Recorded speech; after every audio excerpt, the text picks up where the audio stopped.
Less than a year ago, in March of 2021, Microsoft acquired Bethesda, which at the time seemed like an extremely just wild, no acquisition of that size had ever happened before. What were the implications? And here we are, less than a year later, and Microsoft has now bought Activision for almost 10 times the amount. Honestly, I'm not even sure where to start with all this. There's a lot of potential implications. There's going to be a lot of stuff that we're going to learn about over the next year as this is a process that is going to be happening. But let's just kind of break down what we know for sure, some of the kind of follow-up comments that help clarify a few people's major questions, and what things are still kind of just hanging out there, and also what cooler possibilities might come as a result of all this. First off, what I think is probably one of the most exciting parts about this whole thing, Bobby Kotick is very likely out of Activision after this merger is complete. There actually isn't a final official statement about this just yet. Xbox, Kotick, no one has actually said, yes, he is leaving, but all major signs seem to be pointing yes. In the blog post where Phil Spencer was announcing this acquisition, the wording that was used was that Kotick would still be involved with Activision for the time being, and right now, they are two independent companies, but once the merger is complete, Activision Blizzard will be reporting directly to Phil Spencer as CEO of Microsoft Gaming. When Kotick was asked about this, his reply was the kind of usual non-committal, vague term that you would expect in this kind of situation, which is post-close, he will be available on hand as needed, which doesn't really mean anything in either direction. The closest thing we really have to any kind of hard information is that the Wall Street Journal is reporting that according to their sources, the plan is that yes, Kotick is going to stay involved with Activision for the time being, and once the merger is complete, will leave. Which does make quite a bit of sense if the entire idea is that at the end of this, they'll be reporting to Phil Spencer directly. While this in no way undoes all of the toxic culture and awful damage that has happened at Activision Blizzard that has been reported very heavily over the past year, hopefully this is a sign of at least things being kickstarted in a different direction. Obviously, these problems are not unique to one company, and there isn't just one single bad guy we can point to and get rid of and things are automatically fixed, but the overall tone right now that I'm at least seeing on the internet and from people involved in these situations is at least hopeful, which is good. Now, as for the IPs and games themselves, obviously one of the first big questions that's going to be coming up a lot is, what does this mean for platform exclusivity? This was the really big question with Bethesda for a while. There were initial talks about it that seemed a little unclear, and as time went on, it became very, very clear that yes, the plan was to make Bethesda titles exclusive to Xbox platforms, or at least things that support Xbox Game Pass. And with Activision, we're kind of restarting that whole cycle all over again. Now, there has been a quote from Spencer on this situation that I'm paraphrasing here, but the idea was that they do not want to uproot any active communities right now and pull people away, which makes a certain sense. Something that does differentiate the Activision acquisition from Bethesda is the types of games that are really heavily focused on. With Bethesda, the vast majority of titles and the really focused on ones are single player. Some of them have multiplayer components, and there are also multiplayer games like the Elder Scrolls MMO or Fallout 76, but all the really big upcoming titles that people were worried about are single player adventures like Starfield and Elder Scrolls 6. But with Activision Blizzard, the vast majority of titles are multiplayer focused, community focused, and that makes the prospect of turning them into exclusives and getting rid of them on certain platforms a little weirder. The idea of Overwatch being on as many systems as it is, and then Overwatch 2 suddenly being an Xbox PC exclusive, doesn't really end up making as much sense. There's a lot of money being left on the table, and it's a much more, I would say, controversial move. Sure, the next Elder Scrolls game going to Xbox and PC only is frustrating if you own a PlayStation, but ultimately you're still able to access that game. Call of Duty or Overwatch or something like that, though, this involves uprooting entire communities, and even if you're able to play on other platforms, doesn't mean that people you regularly do can. Either way, I don't think we really have any hard confirmation in either direction. I think there is a kind of general tone right now that implies that multi-platform is the direction they're going to go and keep them going that way, but I don't think by any means any of this is written in stone just yet. And really, when you look at the past history, right, Bethesda, again, did go exclusive, but that was also lots of single-player focused titles. And another older acquisition you could look at is when Microsoft bought Minecraft, where that did stay on multiple platforms. Personally, in terms of just where I think things are heading, none of this is based on anything other than gut feelings and looking at trends over time.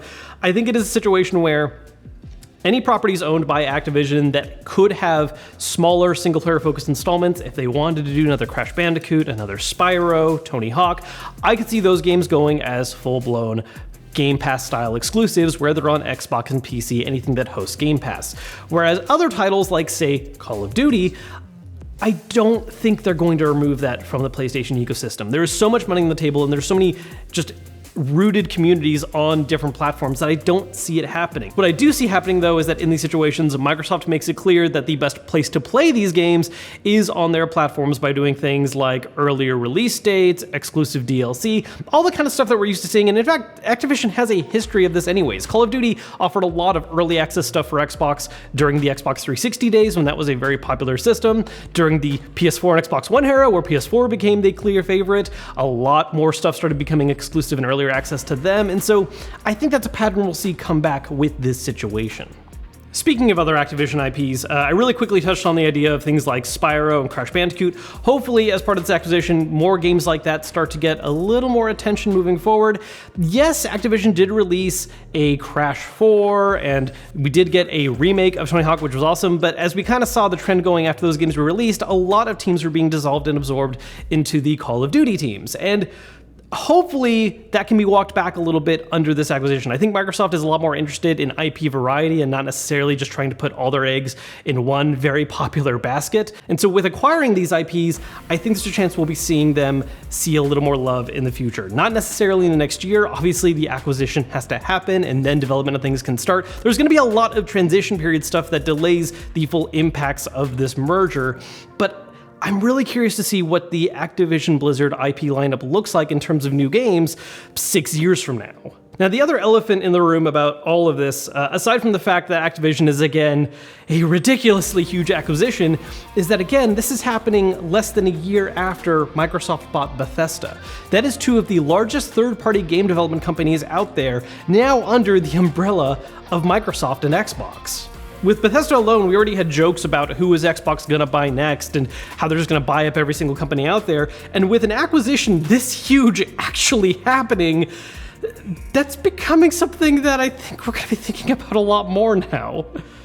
I don't think we're hitting the point yet of calling this a monopoly or anything, but in terms of the major number of IPs and large money-making AAA games now underneath this single umbrella, that is a lot of buying power that Microsoft is flexing right now. And there's two aspects to this that I think a lot of people are focusing on. One, what does it mean to have this many major IPs under one umbrella? And two, does Sony need to respond? And if they do, what is that response? Personally, I don't love pushing console war rhetoric all that much. I mean, I'll compare the systems in videos to help people decide which one is better for them, but the entire idea of one or the other having to win and, which one is just flat out better, it's all very annoying. Console fanboys make it a giant headache for a lot of people, but I can understand a little bit this concept of, look, Xbox is buying up all this stuff right now, and does Sony need to do something in terms of having a sort of appropriate reaction or an attempt to one-up? And I don't fully think so. Part of this depends on the direction that Xbox ends up going with this acquisition. Again, it depends on things like whether or not Call of Duty ends up becoming an exclusive. But part of this whole follow-up is the fact that for a long time, Xbox didn't really have as many IPs they were heavily leveraging. PlayStation already has a large number of IPs that they've been leveraging on their platform, and while the list of what is now under Xbox is starting to get a lot bigger thanks to these acquisitions, I think it is worth pointing out there are a number of companies that, while not owned by PlayStation, have shown a certain degree of loyalty in creating exclusive content for their platform. Capcom, Square Enix, even Sega Atlas, while a number of their titles are multi-platform on both systems, they have also each shown off some games that end up being exclusive to the PlayStation platform. Final Fantasy VII Remake is currently still an exclusive on PlayStation, though it has made its way to PC. Street Fighter V has remained an exclusive to PlayStation. Persona 5 is still only on PlayStation, even though we have spin-off games on the Switch, and I guess that still means we're not getting Persona 5 on Switch for whatever reason, I don't know. And there's already rumors circulating that Persona 6 is going to continue that trend. So I get it. I understand why there's this concept of, well, who's Sony gonna buy in reaction? And I'm not fully convinced that's a thing they have to do.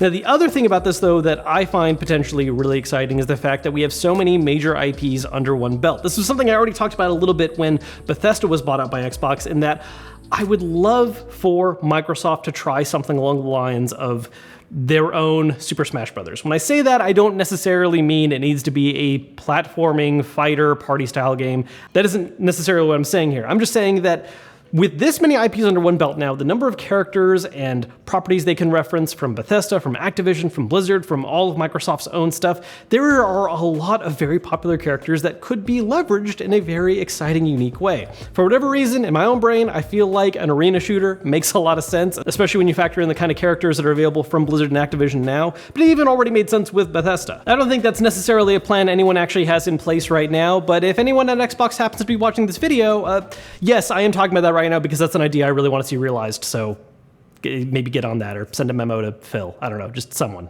Again, this is really the biggest acquisition that has ever happened in gaming. I mean, Bethesda already was making news like that less than a year ago, and here we are now with something that is considerably larger in scope. And the full implications of this move are things we're just not gonna really fully know until years from now. It's gonna be very interesting to see this whole thing develop over time. I'm probably gonna make more videos about this as we learn more and see what happens with some of these properties and plans as part of this overall company. But yeah, Xbox bought a company for $70 billion.